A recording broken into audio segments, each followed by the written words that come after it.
araw ng linggo.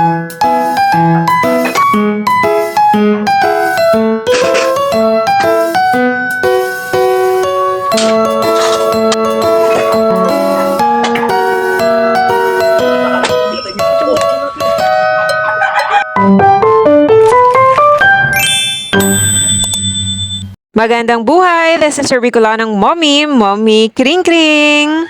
Naganapan nga ito mga mare nung linggo at talaga naman napakarami nga ng aming nilabhan. At talaga nung linggo mga mare hindi na nga ako nakapag-video gawa nga ng sobrang pagod na pagod nga ang person. At eto nga mga mare kinaumagahan na nga ito ngayong araw at dahil nga unang araw na naman ng pasok sa school, eto maaga nga tayong gumising. Si asawa nga mga mare ang talaga nagluluto kapag ka umaga kaya nga lang ay talagang tinanghali ng gising gawa nga ng gabing-gabi na rin nga ay gising pa rin. At eto nga mga mare, hinugasan ko nga muna mga mare yung kaldero para makapagsaing na nga ako dyan. At eto nga mga mare, napansin ko nga na sobrang ang pangit pala ng camera kapag ka hindi mo nalinisan yung lens niya. Kaya kung gusto nyo nga talagang luminaw at maging maganda ang camera ng inyong mga phone, bago nga kayo mag-video ay linisan nyo muna yung lens. O diba may patips pa nga tayo, akala mo naman ay professional. Hello!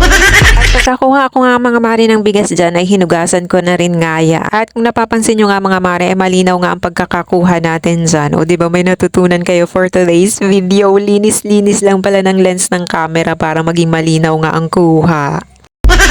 At pagkasalang ko nga dyan mga mari ng sinaing ay inasikaso ko na rin nga itong aking mga hinugasan kagabi.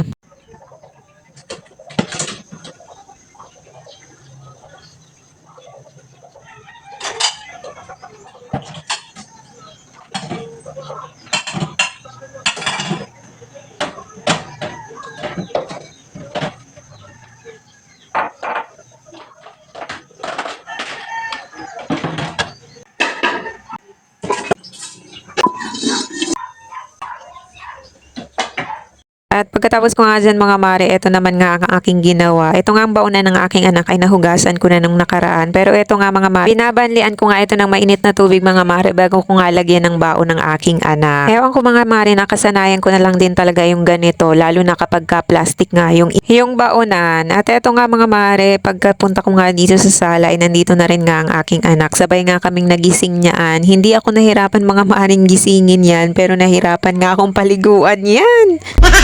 Inasikaso ko na nga mga mare mga gamit niya dyan para pagkatapos ngang maligo ay talagang magbibihis na nga lang. O kaya mga mare, anong experience niyo sa unang araw ng pasukan? Wala nga tayong picture-picture ng first day of school mga mare dahil nga si Papa ang naghatid dyan. O siya, sige na nga mga mare at napahaba na naman nga ang ating chika. Maraming salamat sa pagsama hanggang dulo at kung di ka pa nakapalo kay Bicolanong Mommy, baka naman. O siya, bye!